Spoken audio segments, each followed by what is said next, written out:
বেশ।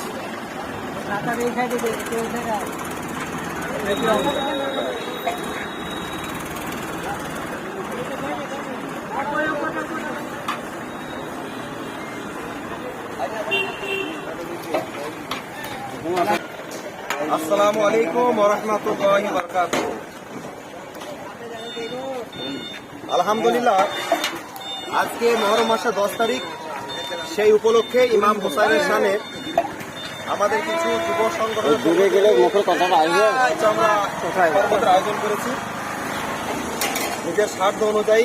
আলহামদুলিল্লাহ, প্রত্যেক যুব ভাইকে বলবো যে আপনারা এইরকম উদ্যোগ নিয়ে আপনাদের প্রত্যেকে দরকার। শরীয়ত বিরোধী কোনো কাজ না করে শরীয়ত সম্মত কাজ করা আমাদের একান্ত দরকার। মুসলমানদের কোনো কাজ হবে না শরীয়ত বিরোধী কাজ করার। তো আপনারা দেখতেই পাচ্ছেন যে আমাদের সাধ্য অনুযায়ী আলহামদুলিল্লাহ আমরা কিছু শরবতের আয়োজন করেছি মানুষকে দেওয়ার জন্য। প্রত্যেকে ভালো থাকবেন, সুস্থ থাকবেন।